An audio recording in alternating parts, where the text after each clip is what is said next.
Welcome back to another video, guys. Another day, another night out here in Vegas. We're back at one of our favorite properties to play out here in Vegas. And if you guys checked out my last vlog, the night before, we were told that we couldn't film, but we filled out the questionnaire and it's been more than 24 hours. So we got the green light, we're approved, and we're good to go. Even though I come to Vegas a lot, I still feel like somewhat of a tourist. So we're still gonna do the touristy things and head to the botanical gardens.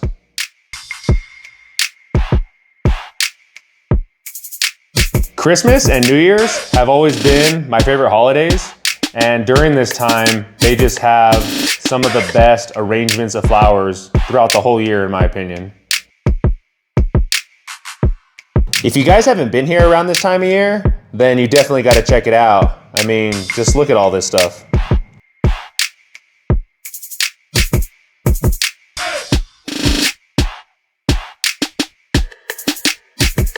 After we make a few rounds, we take some pictures, take some videos, then we head down to the poker room. A little side note before we get to the poker, I walk so much on these trips, and even before I sit down to play, I'm already at over 30,000 steps on the day. And that's just from walking from casino to casino. So here's your daily reminder to stay moving, stay active, stay strong, be healthy. That's just me. I like to give people a little motivation to stay moving, to live a healthier lifestyle. But let's get to the poker. We get sat down at a 5-5 game, $1,000 max, and that's what we start with. And it doesn't take long for us to get involved either. We start the session around 8 p.m., and I think this is the third or maybe the fourth hand dealt in. We're on the cutoff with Jack 9 of clubs. It folds all the way around to me, and we're gonna raise it up, a standard 3X. We make it 15. The button folds, action onto the small blind, and he disagrees with 15, and he raises to 45. Big blind gets out of the way, onto me, and we're in position, and we have a hand that has potential, so we make the call. The flop comes 7-6-3 rainbow with one club. He's first to act, and he makes a continuation bet. He throws out 40. We have backdoor potentials, and he's pretty much capped to one pair, because he shouldn't have any straights, sets, or two pairs, 3-betting from the small blind. So I could potentially steal this pot if I get a favorable run out, so we make the call. We do get one of those favorable cards. It's a 4 of clubs. I improved to a flush draw, and that card is way better for me because he should not have any 5s in his range. Maybe ace-5 suited, but highly unlikely. As I suspected, he checks to me. So we're gonna represent 2 pair or better on this board. So we make it half pot, we go 90. He plays with his chips for about 10 seconds and ultimately folds. So we get one through with Jack high. The power of position, it's a beautiful thing. The next hand we get involved in, we're in middle position. It folds around to me and we look down at Queen 9 of hearts. We're moving up in the world. First hand we had Jack 9 suited, now we have Queen 9 suited. So we're gonna raise it up again, we make it 15. It folds around all the way to the big blind and she decides to come along. So heads up to a flop in position again. And it seems like the exact same flop as last time. It comes 7 high. She checks to me in flow and I decide to make a C bet. I throw out 15 again. She's not scared. She comes along for the ride to a turn and it's the 7 of spades, pairing the board. Definitely a better card for her than me. So when she checks to me for a second time, I decide to check back to see a river. And it's a good one, it's a 9 of diamonds, so giving us 2 pair, decent kicker. I see her reaching for chips, and I already decided that I was gonna call off any size bet that she happened to throw out. And if she happens to have a 7, good for her, she deserves my money. She makes a bet. Again, I can't really see how much it is, 40, 45, 50, I don't know, but I snap call even before her chips hit the felt. She says, you got it. She turns over her cards, I turn over mine, and we win. And I saw on the film that she had Queen 10 offsuit. Pretty much any card besides a 9, the lead would have worked. I mean, if a queen comes on the river, she bets, I call, and she wins with a better kicker. But any other card besides a 9, she would have got the bluff through. We just happened to hit this time. So 2 for 2 on some suited gappers. Let's keep it going.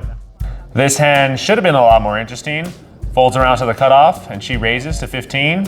Onto the small blind, he 3-bets, he makes it 45. and we're in the big blind. We look down at ace king offsuit. 45 is not going to be enough, especially out of position. So we bump it up, we make it 150 to go. The cutoff gladly gets out of the way, and the small blind folds just as quickly. So we take it down without having to see a flop, but could have been interesting out of position seeing a flop, but oh well. Careful what you wish for, because exactly 1 orbit later, we get the same hand, ace king offsuit. We're in the under the gun this time, so we're first to act. We raise a standard 15, folds around to the big blind, and he makes the call. So surprisingly, we're in position. And the flop comes jack 4-2 with 2 clubs. Not too much going on for us. I mean, we have 2 overs, backdoor straight draw on both ends, and backdoor nut flush draw. But other than that, nothing really. He checks to me as expected, and we're gonna throw out a bet, expecting just to take it down right here. But that doesn't happen. He calls the $10. So on to a turn, and it's the ace of hearts. Obviously a card we wanted to see. So when he checks to me for a second time, we throw out another bet. We double the initial one, and we throw out 20. Only going 40% pot, hoping he comes along with any pair or even gut shot straight draw. And he does, he calls pretty quickly. So on to a river, and it's the 6 of spades. It's a blank. I mean, if he had 3-5 for a straight, he would already had it on the turn. So not really worried about it. But when he bets out 45, it gets me thinking. I've been playing with this opponent the entire session, and he's been extremely tight. Haven't played many hands, been limping a lot. So when he leads out for 45, I don't really know what to do. It's only a half pot size lead, so I'm getting 3-1. Only have to be right 25% of the time. And I'm probably gonna call, but I turn to him and I ask him straight up, do you want me to call? I think the dealer gets confused and just hears call and announces call, and the guy's gonna turn over his hand, and I'm like, no, I'm asking him if he wants me to call. But again, I was probably gonna call anyway, so I was like, all right, let's just do it. And he flips over his hand and he has 4-6 offsuit. So river 2 pair. Let me know how you think I could have played this hand differently. I mean, besides the obvious, not paying off a nit on the river when he leads out for 45, but maybe I could have bet more on the flop or even more on the turn. I don't know, let me know.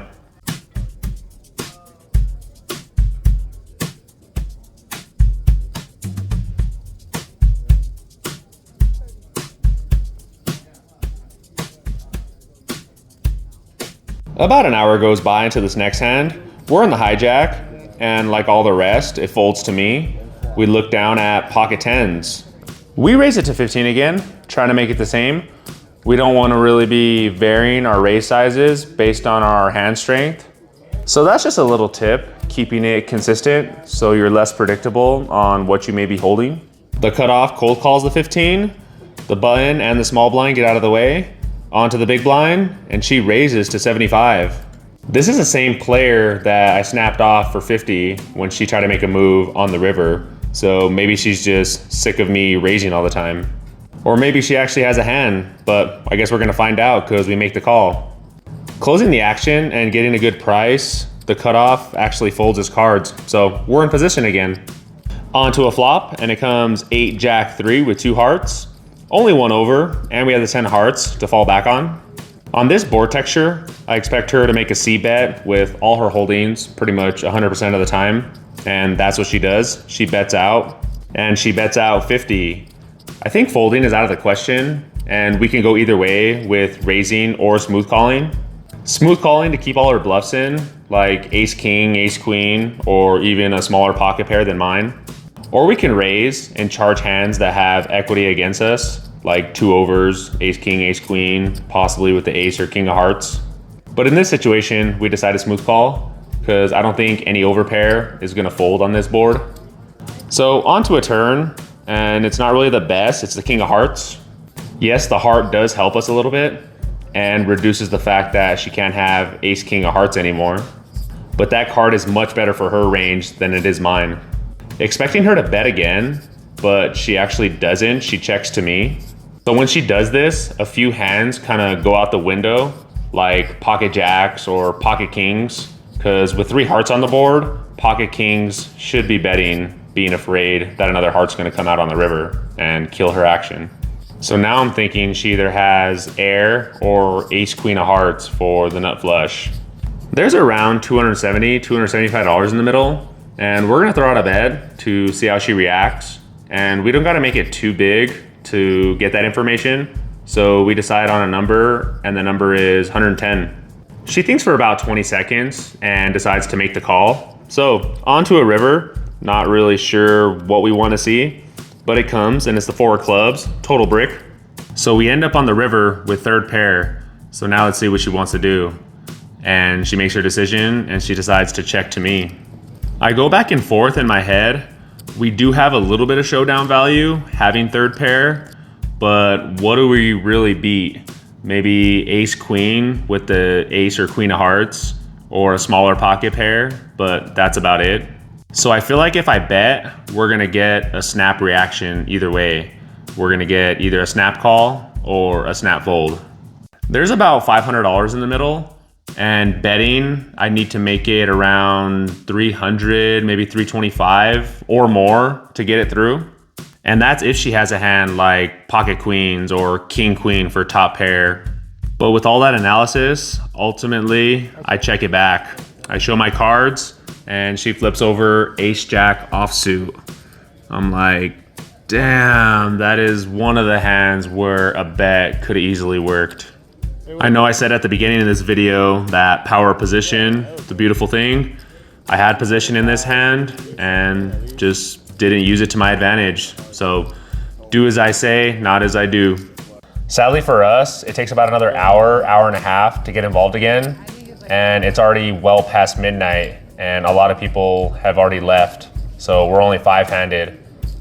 We're down about 300 on the session and only 5-handed, but let's see if we can get it back. We're in the big blind with pocket sevens. The button raises to 15. Action on me. I decide just to call this time. So heads up to a flop, out of position. And it's awesome seeing that 7 of spades in the window. It could only get better from here, which it does. It's followed by 2 6s. So we flop a full house. Not really know what to do flopping such a great hand, but we decide to check and flow to her, see what she wants to do. And sadly, she checks back. The turn is a really good card. It's an ace of clubs. So hopefully she has an ace herself, or she just wants to represent it because it's a better card for her than it is me. So hoping that she bets or represents it, like I said, I decided to check to her, but again, she checks back. The river is a deuce of spades, so I guess we're gonna have to do our own betting. So we throw out a bet, we make it 25. Luckily this time she calls, and obviously we win, but I guess we won the minimum or the max, I guess, depending on the way you look at it. The night's pretty much coming to an end. Another player left, and now we're only 4-handed, but we're in the big blind again. The next to act limps, the button gets out of the way, and the small blind limps as well, and we look down at pocket jacks, the 4th best starting hand. So we're gonna bump it up, we make it 20 to go. The next to act makes the call, and small blind gets out of the way. So heads up, out of position, to a flop. And it's king jack 4 with 2 hearts. Flopping middle set is great, but now the question is, how do I get as much money as I can? So we decide to lead, make it 15. Gotta protect from draws and target any king X hands. But sadly, he snap folds. It was really frustrating. I mean, why can't I catch these hands when we're full ring, 7, 8-handed? I mean, it has to be when we're 4 and 5-handed. Like, come on. I think we play a few more hands after this, but the table ultimately breaks. I mean, it's kind of hard only playing 4-handed. And it was already late, so I don't really feel like putting my name down for another table. So we just decide to take the L, rack up our chips, head to the cage, and cash out for the night.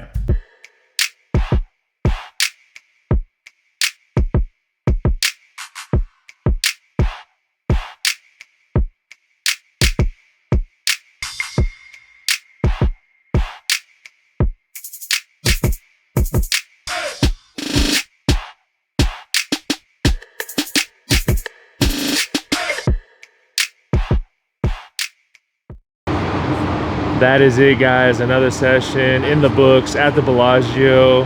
And to be honest, I think I might have just found my new spot to do these outros. I mean, you can see the sphere in the background. It's not too loud out here. There's no music in the background, so YouTube can't come after me for copyrighted stuff. So who knows? I mean, I kind of just found this place just from walking. But yeah, 5-5 at the Bellagio, in for 1,000, out for 752. So could have been better, could have been worse. I think I played pretty well. I didn't do anything stupid. Yeah, pretty straightforward. There was actually that one hand though that I am kind of disappointed about, that I didn't pull the trigger on those 10s, and she had ace jack. I mean, if I would have put 250, 275, maybe even 300 there on the river, I probably would have got it through. I most likely would have got it through. But yeah, what are you gonna do? Didn't pull the trigger, kind of puckered up a little bit. But other than that, one mistake, I think I played relatively well. There was actually a few hands towards the end when we were 4 and 5 handed, catching a full house on the flop and flopping a set of jacks. I'm like, why can't I catch these hands when we're full ring game? But that's poker. What are you gonna do? I'm here to show you guys the real, the natty or not of poker. Again, it's not all you see on the live streams calling off 4th pair, and yeah, this is kind of what it is. Long sessions, a lot of hands, and pretty standard. So I'm gonna try to make this vlog as interesting as possible and really go into some detail, I guess, on these few of these hands. But yeah, our flight leaves tomorrow, 7, 8 o'clock, something like that. So we're gonna have all day to play. Don't know where we're gonna play, but we are gonna get a session in or 2, just depending on how early we get up. But I'm gonna head to the room, get some food, get some sleep, and get ready for another day of poker tomorrow before we leave back home. So hope you guys have a good night. Good luck at the tables. I'm Matty Ice. This is Gaines Poker. Peace out.